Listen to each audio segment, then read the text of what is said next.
Hello and welcome to Scribes and Songsters. I'm Veronique Mandel. Tonight's guests are both authors from Windsor. They both went into policing at age 19. Their experience in criminal investigations is integral to their storytelling. They know the court system and what happens behind the scenes. And they both have a love of motorcycles. Our first guest is former RCMP officer, business owner, and history teacher, Will Toffan. His book, Watching the Devil Dance, offers a shocking insight into a crime that earned the dubious distinction of being Canada's first killing spree. It's the gripping recount of a horrible shooting one night in Windsor 55 years ago that left 2 dead and injured and terrorized others. None of the victims knew the shooter. The crime shocked the city and left the nation asking how this could happen, and probably more importantly, why. Watching the Devil Dance addresses those questions and what transpired in the aftermath. Will, welcome to Scribes and Songsters. Thank you very much. Pleasure to be here. Well, I'm delighted to have you here to talk about this book. It was a terrific read. Thank you. And gripping. And we'll get to what made it really unusual in a bit. But I was wondering, where did the name come from? Watching the Devil Dance? It's an old term we used to use in British Columbia. I was serving with the RCMP in Northern British Columbia along Highway 16, which runs from Prince Rupert on the coast to Prince George. They call that the Highway of Tears now, The Highway right? of Tears now, yeah. And the first killings took place when I was out there. There's up to 50 women that have been considered victims of serial killers. Mm-hmm. But when we were bringing people, we would bring the local, like every small town, every policeman knows this, every small town has like the 1 or 2 psychopaths who are responsible for maybe 40, 50% of the crime. And it was a term we used when we were still in uniform. We would, when we would arrest a particular individual for a specific violent crime, which is going to carry a lot of prison time. We would bring before the judge. The judge would have a psychologist come into the police station and interview this. He'd order a mental assessment, and we would sit and we'd watch these, and we'd watch because we had a two-way window there, and we'd watch this. And these individuals, when they knew they were facing hard jail time, what they were really trying to do is eliminate the concept of intent and premeditation, because that can mean the difference between doing 5 years or doing 25 years, and we call it sort of like the post-arrest madman. They would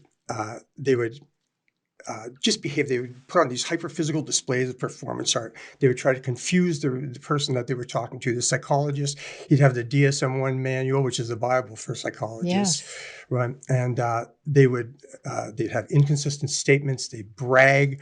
Then they'd retract. And the whole idea was to prevent the individual from actually self-reporting on this individual, to confuse them. And of course, what they were trying to do is convince this particular individual that they have a mental disability of some sort, or mental disorder, mm-hmm. which of course, with the intent of minimizing punishment. And so we called it the Devil Dance. And so that's where it comes from. Appropriate, now that I know. I think so. What was your involvement in the story? Very early on, right at the beginning, right? Yeah, I was 11 years old. I lived on Gladstone Avenue in Windsor, and family moved in next door to us. There was a duplex next door, and it was the Tchaikovsky family. And it was a mother and her daughter, her 19-year-old daughter, Edith, and a younger son who I made friends with. He lived next door, but I really wasn't interested in him very much. I really had this mad crush on his sister, Edith Tchaikovsky.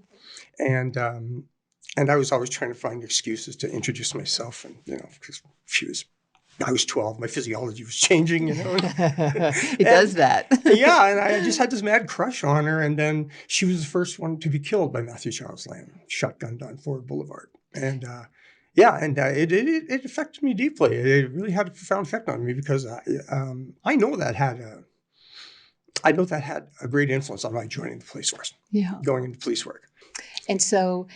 The perpetrator of the horror was a fellow called Matthew Charles Lamb. Tell me about him. Like, who was he? He was a Windsor. He was born in Windsor. Didn't have a good life.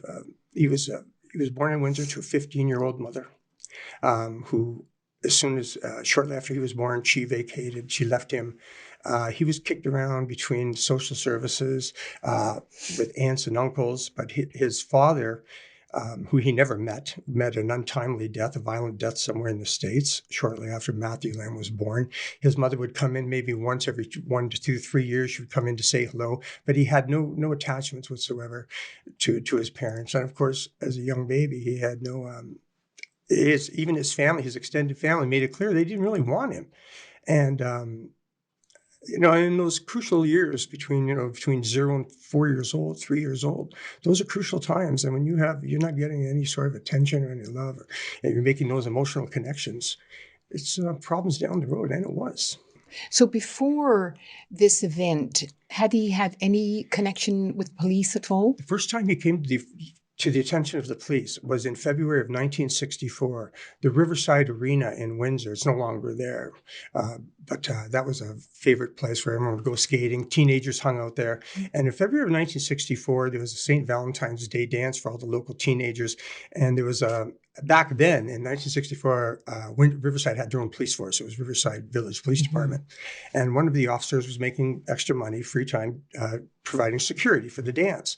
And as soon as they let all the kids out of the dance, Matthew Lamb, once these kids all came out, they were all just jumped on this police officer who was twice his size, started punching him in the face. That was the first time he came to the attention of the police. And no particular reason other than he always said he had told all his friends he hated a police officer, and it was his life's ambition to kill a police officer. And he made no bones about that.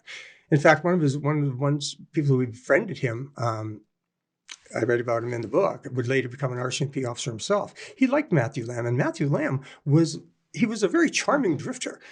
He seemed to ingratiate himself with people. He was very shy in large groups, but in one-on-one, he was a very, very impressive guy. And that's a trait of psychopaths, isn't it? Absolutely. That they're very charming. Absolutely, but it's superficial. Yeah.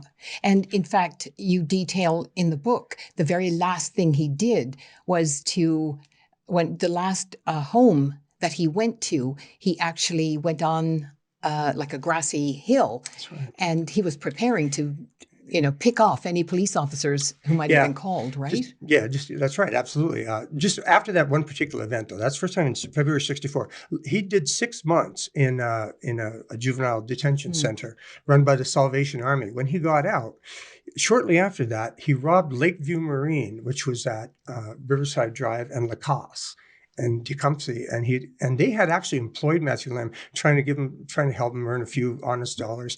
But on Christmas Eve of 1964, the Desjardins brothers, who owned this particular business, Lakeview Marine, would get all the neighborhood boys. They'd start a fire. They had a lighted hockey rink outside for the boys to play hockey. And Matthew Lamb showed up on Christmas Eve along with all the other boys. And he showed up. He was drunk when he showed up. It was obvious. But he didn't cause any trouble. He played hockey. And then when it was time to shut down, all the other boys went home to their families. And one of the Desjardins men noticed that Matthew Lamb was the only one staying behind, just sitting alone, the wind and just nowhere to go. And he ended up robbing it that night. Soon after they left, he broke into Lakeview Marine, stole some weapons and ammunition. That's all he took. And then he walked out behind the store and waited for the police to show up. He was waiting to gun them down. He set up an ambush. And that would be exactly what he did 2 years later. Now, mind you, after he did this Lakeview Marine shooting with the OPP, he did open fire on an OPP officer when they came to investigate the break-in. The OPP officer returned fire with a .38, and Matthew Lamb gave himself up, came out. But he got 2 years in a federal penitentiary. Now, back in 1964, it was you could put anyone, someone 16 years old today would not go to a federal penitentiary for that type of crime. But back then, if you paid the crime, you did the time. So the Judge Hanrahan gave him 2 years. And you need a minimum of 2 years to go to a federal prison, which he did. He had lots of problems in prison. If you read the book, it's all in there. Now, you call it a spree. Yeah. What's the difference between mass murder, serial killer, and a spree? Well, it's serial killers. So the big difference with serial killers are they're mass murderers, but they have what you call the cooling off period. And once they commit the murder, it's like a purge. They can calm down, they refit back, and they can go right back to their families, and that's why they're so hard to catch. Yes. And then as things, and there's usually an event that takes place before a murder, something obviously that's going to affect them negatively that sets them off, then triggers their, and they go off. And for some reason, these killings seem to purge them of all that anxiety. And God, there's so much to talk about, and time ticks away. But I need to ask you about the jury. They took 2.5 hours, and was it because of the psychiatric evaluations? Yeah, the trial basically came down. I mean, Matthew Lamb had Saul Nosenchuk, who would later become a magistrate here, who did an excellent job. I mean, he outworked Eugene Duchesne, the prosecutor. That's what it comes down to. But the whole trial was based on the subjective analysis of psychologists and psychiatrists at a time when they were just starting to look into psychopathy. Like there wasn't a lot of it, certainly not in the police force. It hadn't come down to us, but there was some research done in the early '60s. We knew a little bit about them, but we didn't understand what we know today. And so he ended up going to Penetang, to Oak Ridge. That's an institution for the criminally insane. That's correct. How long did he stay there? He was there a total of 6 years. After he was found not guilty by reason of insanity, he spent 6 years at Oak Ridge facility. And within a year of arriving there, he became what they called Oak Ridge's golden boy. He was a fellow by the name of T. Elliot Barker was program director. And he came into the facility with this new concept that he could cure psychopathy, that you could actually cure psychopaths. And Barker believed that psychopaths, they would actually evolve into psychopathic behavior based on one seminal event in their childhood that they've repressed. So something in their childhood that was so horrible, or they don't recall it, that Barker thought by introducing a regimen of drugs, LSD, scopolamine, which the Nazis developed as a truth serum, just a variety, a lot of amphetamines, methamphetamine, a lot of street drugs to get them talking, because he believes psychopaths, they don't talk a lot, they don't share, they're not even, they don't talk a lot. Yeah. So he thought if he gave them amphetamines, that would get them talking, because psychopaths tend not to share a lot of their personal information. And he believed that if he could send them on this self-induced journey through using LSD, they would be able to somehow, that one seminal event would make itself known. They could target it, they'd isolate it, kill it, and cure them. Of course, it all turned out to be hogwash. Yes. Yeah. Now, I know there's so much in this book that people need to read, because a part that I was hoping to get to, but we're out of time, is the aftermath and what happened and his journey. It's the stuff of fiction. It is. It's incredible. You can't make this up, I swear. No. It's incredible what happened after he left. I mean, he became a famous mercenary. He was treated as a hero. Yeah. You've got to read this book. So are you working on another book? I am. I'm a little conflicted. I'm working on 2 homicides that took place. But you know what? There's an exploitative aspect to true crime, and I tried so hard to avoid that here, and I think I was successful. And I want to do the same thing. I don't want to capitalize on people's pain. I don't. But at the same time, I'm also an academic historian, and these stories need to be told as well. So it's a fine balancing act. Well, I'm sure we'll be talking to you again. Right. Thank you so much. You're very welcome. Thank you for having me. So, as I said, you have to read the book. You can purchase Watching the Devil Dance at River Bookshop in Amherstburg and in Windsor at Biblioasis and Storytellers Bookstore, as well as from Chapters Indigo Books. Our second author on the show today is Edmund Gonyan. He's written several books. While most are not classified as true crime, his stories have elements of characters and crimes Gagnon knows firsthand. His career in policing spanned 31 years. This latest book, The Moon Mask, involves Detective Abigail Brown investigating the discovery of a rash of bodies found in Detroit's abandoned houses and body parts discovered in the Detroit River. The public becomes frightened, the media seeks information, and the politicians apply pressure. The hunt is on for a serial killer.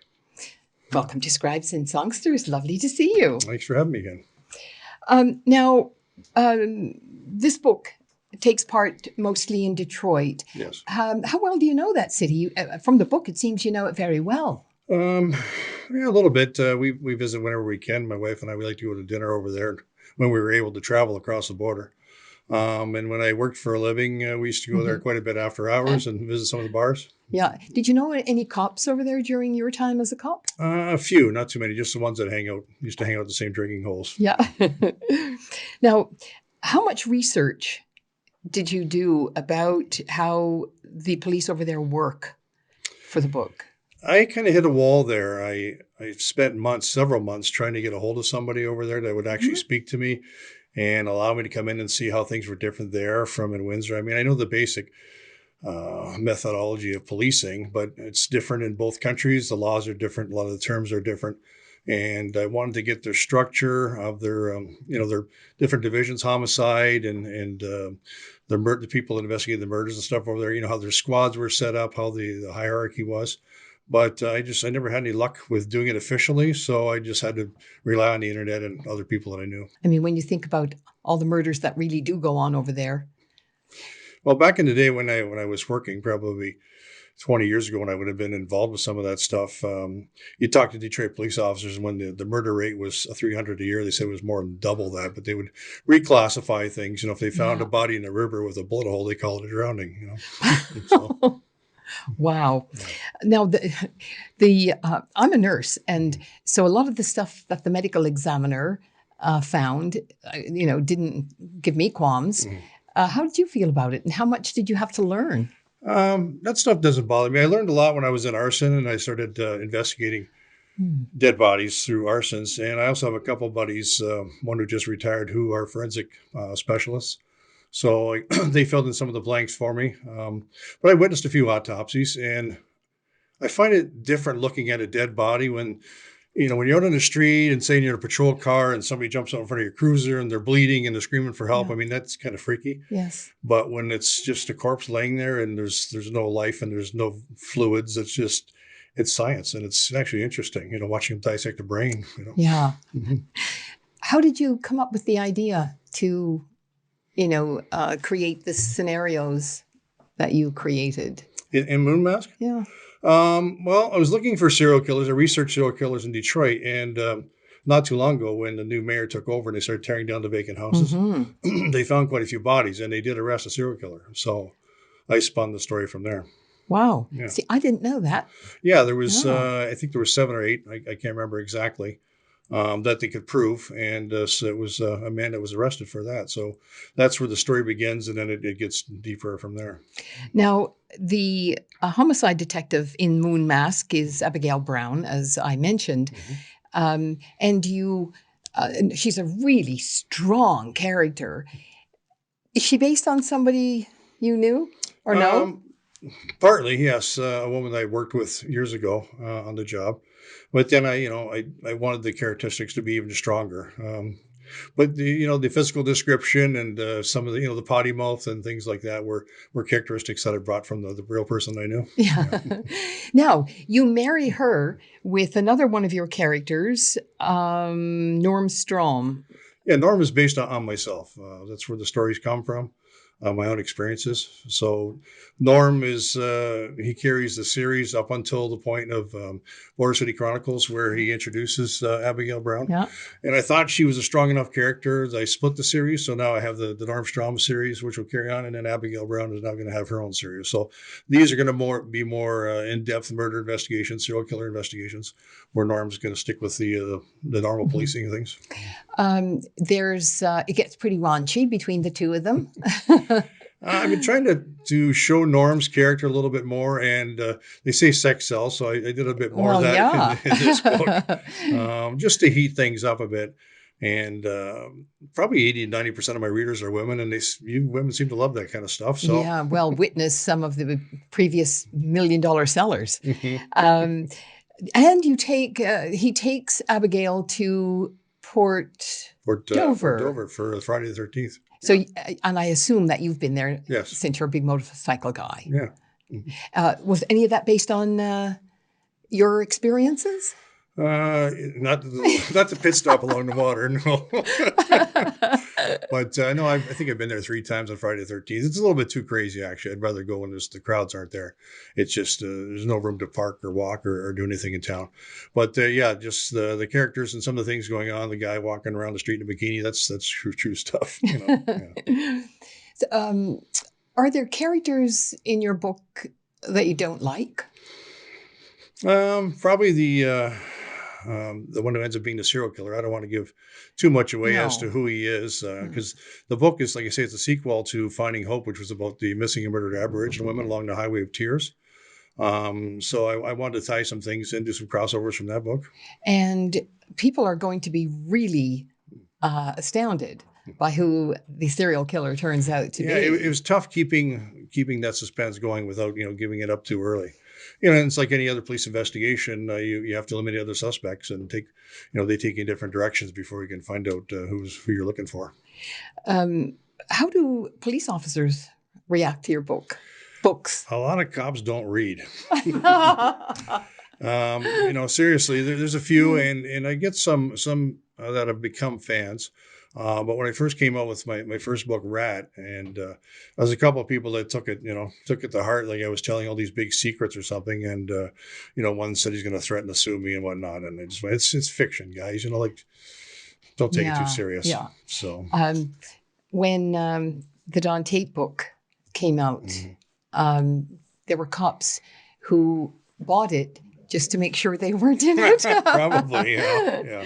So it's interesting. But you guys have extraordinary stories to tell, and you have all of your experiences, which, the general public would, maybe someone in the general public could make it up, but you can actually sort of call on historic characters. Oh, for sure. It's my muse. It was my career. I lived a lot of these things, and most of my readers are local. They love the local references.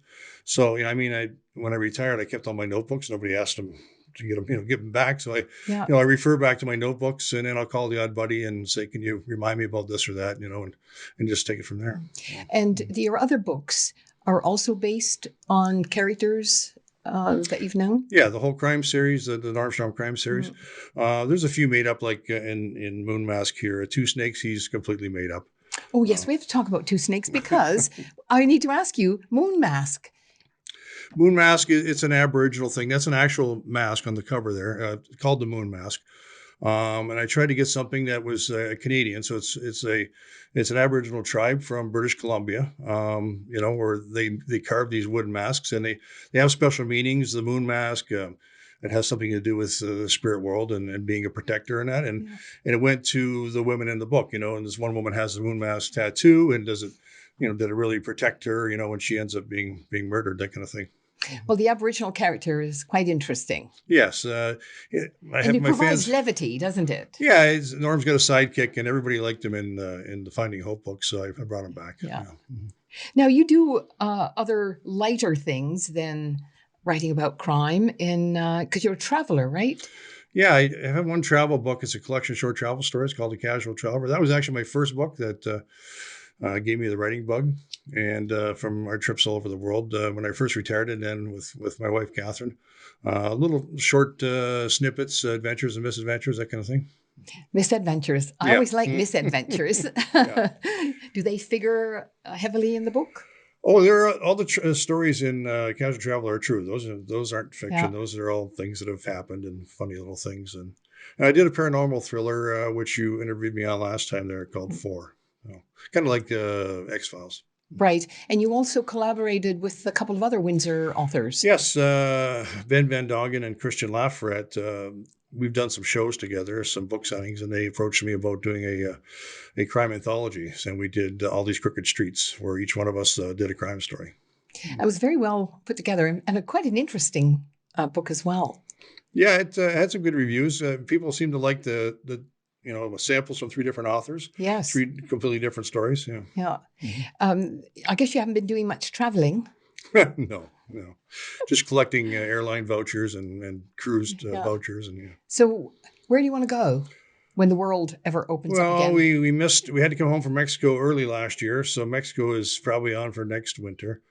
We used to go for a few months, and then Croatia was canceled. So we're hoping to get there this fall. if things open up and get better. So. Yeah. Do you write when you're on holiday? On a Croatia trip where we'd be on the road every day, probably not. But in the wintertime when we're sitting still in Mexico, my wife's more the beach person. I'll sit around the pool or under a palapa and I'll take the laptop and I'll do a lot of writing. Actually, I think Moon Mask was probably mostly written in Mexico.